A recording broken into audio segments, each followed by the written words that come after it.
stage and say a few words about Qibla Hafizakumullah.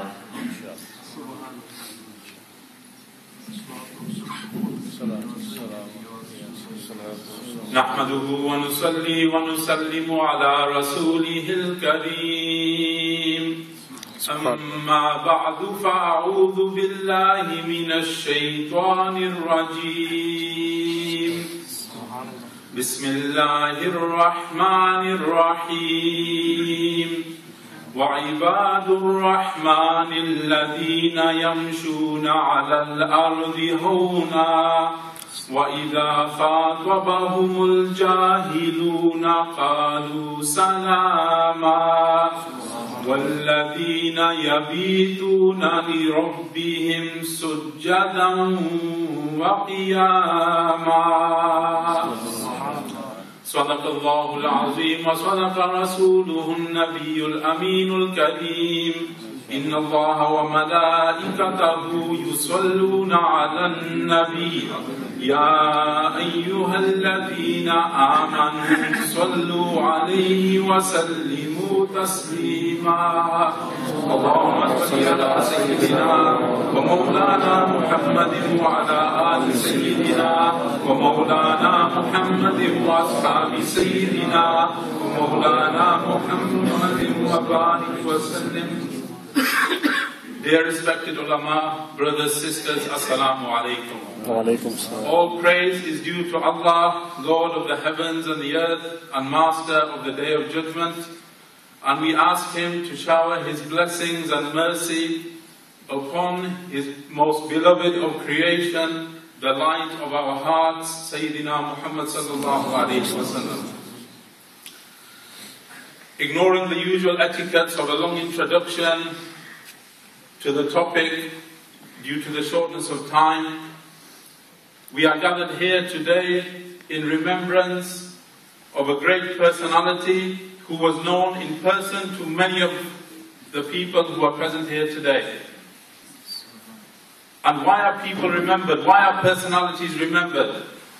They are remembered firstly for their achievements, and especially if we look in the history of Islam, the great personalities of the Muslims, the great ulama, the great Sufis, they are remembered for the teachings that they have left behind for their communities and for the subsequent generations.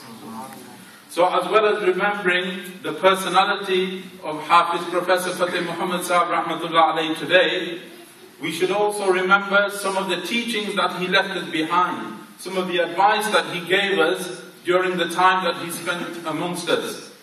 And some of us were fortunate enough to study for some short time with him.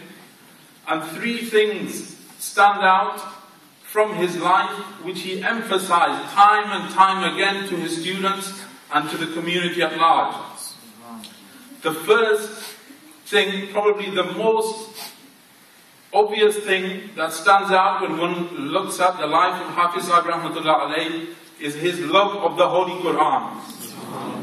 And the Prophet ﷺ has said to us in a very famous hadith that the best amongst you is he who first of all learns the Holy Quran and then he teaches the Holy Quran to others. And the life of Hafiz Sahib could be embodied in this statement. Because whenever we came upon him in the masjid, if he was walking on Hyde Park, we would see his lips moving. And they were moving with the recitation of the Holy Quran. And he himself was a beautiful Qari. Every single letter of the Holy Quran, when he uttered it, was so clear, was pronounced correctly. And those of us who were fortunate enough for many years to read the Taraweeh prayers behind Hafiz Sahib, I have never heard, you may look at the transmissions we see from Makkatul Mukarramah of the Taraweeh prayer. And this is no exaggeration, even for those amongst us who are not Hafiz, every single letter and word of the Holy Quran was clear for every single Muqtadi during the Taraweeh prayer, for so many continuous years.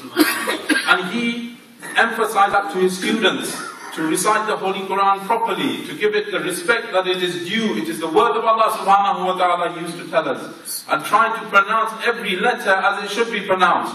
وَرَتِّلِ الْقُرْآنَ تَرْتِيلًا, he used to say to us. that the Holy Quran should be recited the way it deserves to be recited. So the first thing was the Holy Quran. The second thing, the love of the Prophet ﷺ. Most of his sermons, I remember, and at that time, he used to deliver half of his Friday sermon in English. 25 years ago, when people used to say, why are you speaking in English? You should be speaking in Urdu, you should be speaking in Arabic. And now, Masajid across the land are struggling to find ulama who can communicate with the younger generation. But 25 years ago, this professor of English at the renowned Islamic University came from Pakistan to this country and taught us in our tongue. Because let's face it, our tongue is English. You know, the majority of us cannot speak Urdu correctly, cannot understand Urdu. And 25 years ago, we were receiving our teachings in our own language. And when he used to give his sermons, and when he used to talk about the Prophet ﷺ, you could see a light from him. You know, he used to smile and his complexion used to change because the love of the Prophet ﷺ was deep in his heart. And we have all heard the hadith, لا يؤمن أحدكم حتى أكون أحب إليه من والده وولده والناس أجمعين. That none of you will be a true believer until your love for me, that your love for the Prophet ﷺ is greater than your love for your children, your parents, and all of the people of the world. And once again, the life and the actions of Hafiz Sahib embodied this. And the last and final thing which he taught us was the importance of education. Not only Islamic education, but also the secular education. As I mentioned, he himself was a professor. He was doing a PhD. He emphasized so much to his students the importance of being able to be knowledgeable in the matters of this world so that one can benefit not only oneself and one's family, but also one's community. And the Prophet ﷺ has said, seek knowledge from the cradle to the grave. And that is another important teaching that we should try to remember and try to implement in our lives. And all these three things are probably more important for our community today than they were 25 years ago. The love of the Holy Quran. Nowadays, we have forgotten the Holy Quran. We recite it very little, and when we do recite it, our pronunciation is incorrect. Love of the Prophet ﷺ. This again, it seems to be lip service we are paying to it rather than professing the true love of the Prophet ﷺ, which is shown by our actions. And thirdly, education. We, especially as a Pakistani community, are the worst in terms of education when you compare all communities in the United Kingdom. So these three things are as important, if not more important today than they were 25 years ago. And I would just like to finish with one story from the life of Hafiz Sahib, which I think I would like to share. I've never told anybody this before, but I'm telling you today. The day Hafiz Sahib passed away, after the Asr prayer, which he prayed in Makkah Masjid, I took him to Medina Masjid, where he was living, despite, and the verse I recited initially was about the servants of Allah subhanahu wa ta'ala, how they show humility in this earth. And Hafiz Sahib still lived in the masjid, despite him having the means to live elsewhere if he wished to do so, but he preferred to live the life of humility in this world and the life of grandeur in the next world. That was always his aim. So I was taking him, and we all know Hafiz Sahib was quite unwell and he was ill in his last years. And I asked him, his doctors had advised him to have an operation, and in fact he asked me some advice about it as to whether he should go ahead and have it. And I encouraged him, I said, if that's what they've advised you, yes, it would be in your best interest. And he said to me, Khalid, the one thing I am worried about is that I may need a blood transfusion during the surgery.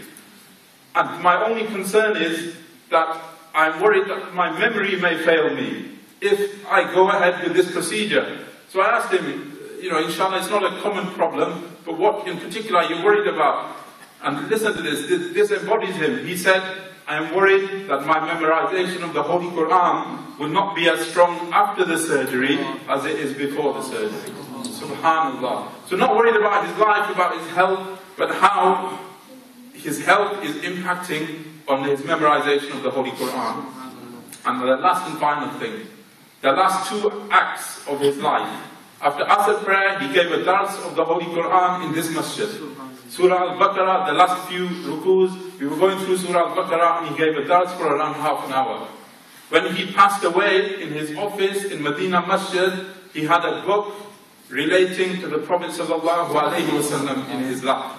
So his last two actions, dars of the Holy Quran and reading about his beloved, Hazrat Muhammad ﷺ. And we can only pray as well as trying to emulate and act upon his teachings, that we also are blessed with such a fortunate way to leave this world. We ask Allah subhanahu wa ta'ala to exalt Hafiz Sahib, to grant him an immense place in paradise, and our final prayer is that Allah subhanahu wa ta'ala enables us to have a place alongside him on the Day of Judgment. وَمَا عَلَيْنَا إِلَّا الْبَلَاغُ الْمُبِينَ. Narai Takbir, Narai Risala, Hafiz Sahib. MashaAllah, this was Janab Dr. Khalid Munis. May Allah subhanahu wa ta'ala grant him multiple openings and bless him in this world and in the hereafter.